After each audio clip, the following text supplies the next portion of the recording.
Internets, hello you lovelies. Let's talk all about your friendly neighborhood Spider-Man episode 4, and this is admittedly the reason I wanted to do these as individual episodes. I think they're all worthy of individual discussion, but this is my favorite episode so far to date, and I really wanted to break down the web spinners. This episode brought us Dusk, Prodigy. It didn't bring us Ricochet, but it brought us Hornet. Gonna talk all about that. Gonna talk about the future Foundation suit. Gonna have a great time discussing episode 4. If you're new to this page, I love comic books. If you couldn't tell, I love the actual books themselves. Gonna be talking about a lot of them in this episode, talking about the connections to the show, talking about it subverting expectations, diving all in. So please, if you love movies, TV, or comics, hit that subscription bell. I read about 50 to 70 comics a week, and I break down my favorite 9 for you right here every week, as well as doing movie reviews, TV reviews, and all sorts of other stuff. Also, please hit the like on this video so the algorithm likes it, also so I know you like it, and most of all, please leave a comment below. Let's discuss the web spinners. Let's discuss this episode. Let's discuss your friendly neighborhood Spider-Man. Let's make this the back of a comic book store and have a friendly, respectful conversation about all things Spidey. Let's talk about episode 4. Episode 4 of this show brought costumes I never thought I would see translated out of comic books. In 1998, there was an incredible, very short-lived but insane storyline in 1998 across all of the titles that were out in that year. So at that time, there were 4 main Spider-Man titles. There was also Untold Tales of Spider-Man. This was 2 years before Ultimate Spider-Man. But at this time, the core main 4 titles of Spidey were The Amazing Spider-Man, The Spectacular Spider-Man, The Sensational Spider-Man, and Peter Parker Spider-Man. They did a big event across all 4. That wasn't uncommon. What was uncommon is that each of these books had its own kind of personality and flavor, so they made Spider-Man, in trying to figure out his new identity, in trying to get rid of the persecution of hunting Spider-Man, there was a warrant out for Spider-Man's arrest, if memory serves, because of a gang war, which we're touching on in this as well. But because of a gang war, there was a literal price on Spidey's head, so he wanted to still help and protect people, but not don the web, so he came up with 4 new identities, which 3 of which made the cut on this show today. Now, this is obviously changing the continuity, changing all sorts of canon. Like, this show is not doing that storyline, but I love that it even acknowledged it, because in the comic books, Peter Parker, which was often drawn by John Romita Jr., was a lot darker of a mythology. So that was Dusk. So it was Peter Parker Dusk for a couple issues. I think it was in issue 1 and then in issue 2, but very short-lived.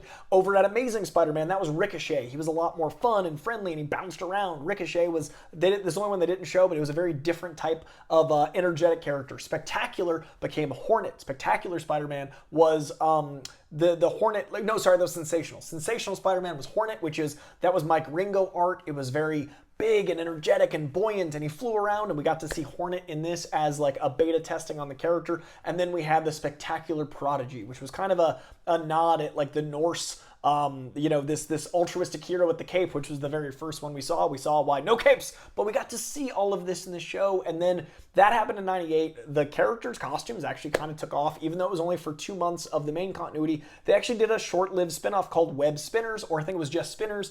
And the Spinners were other people, in this case, like some of them down in their luck, but all people that wanted to help people that donned these identities.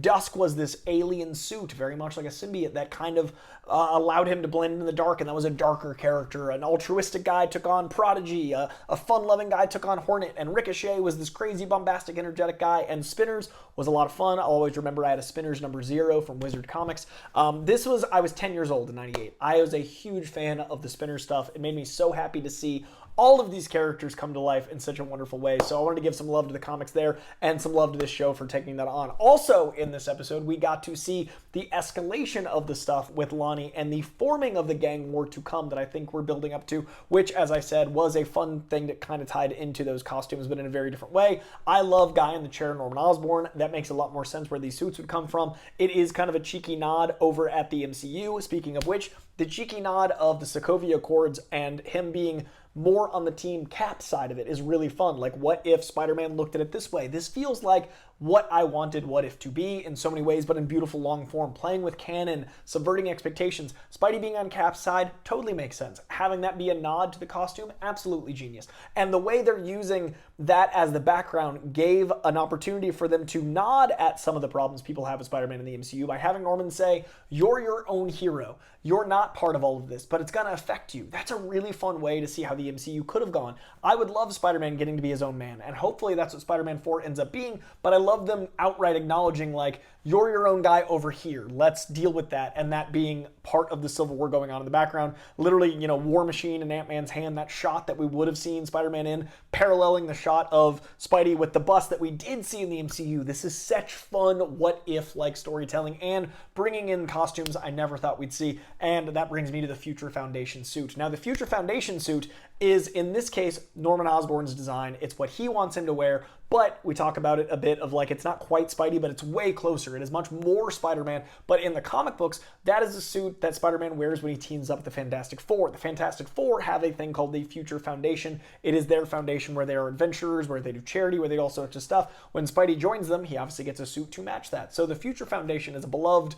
bit of Spider-Man comic from way later. That's from the Dan Slott run. I think it's past issue like 650. So we're talking like 2010s versus 1998's web spinner stuff. So this spanned all sorts of lore in comics. It played around a lot. I really enjoyed the way it navigated the action. I thought it was absolutely beautiful. The stuff going on in movement and the style of animation was absolutely wonderful. I love that we escalated more with the mystery of the symbol. We got a payoff at the very end of that being Doc Ock. That was exciting. I'm curious, like, if maybe Doc Ock and Norman Osborn, have they been associates? Is it going to be Norman Osborn maybe kicked out Doc Ock? Is Norman Osborn nefarious? I still want to believe he's good. That performance is so very good. That, like, delivery of the surprise when Spider-Man came in that Coleman Domingo gave, of like the shock of Spider-Man being there, that verbal delivery was so pitch perfect. We're ramping up stuff because at the end of this episode, not only is Norman Osborn seemingly still good, seemingly still helping Spidey, and Doc Ock seems to be our bad guy, we got all that stuff with a brand new Rhino. We got that incredible fight scene with all that fire animation that looked amazing. We got to see Spidey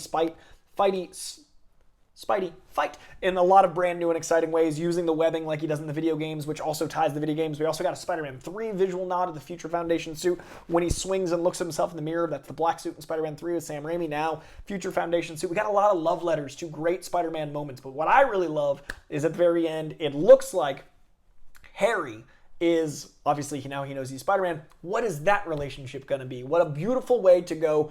Okay, we know where Norman stands. We know what's going on here. What is that going to mean for Harry? In the comic books, Harry is Spider-Man's best friend. In the comic books, that mirrors the Miles Genki relationship until things go awry. That mirrors the Ned Leeds relationship in the Homecoming and No Way Home, Far From Home world.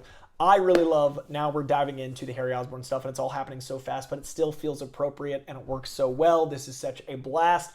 I'm really digging this show, loving this web spinner stuff we got to do, loving seeing all these costumes and as an evolution of the character, loving the way they're handling all the neighborhood stuff, love the Lonnie story that's forming. The 110 gang stuff is just as fascinating as the Peter Parker stuff. I love the science stuff with the guy, the wizard from the Fantastic Four being the teacher and what that's going to mean. We got to see a little bit more Doc Connors and have that storyline percolate. We have so many things that are juggling, but it never feels overstuffed. It never feels too full, but it does feel like it should have been released weekly so we could actually have conversations about it, which is why I'm doing these as individual videos. So please hit a like on this video, especially if you want me to keep doing these as individuals so I have a full 10 minutes to talk about each of them.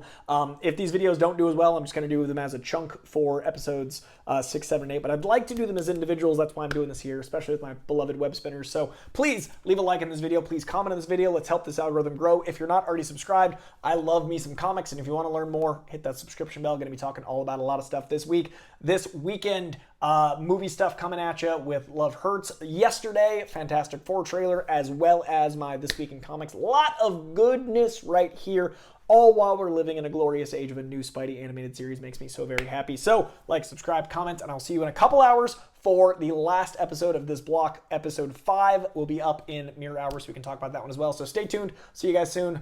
So good to see you.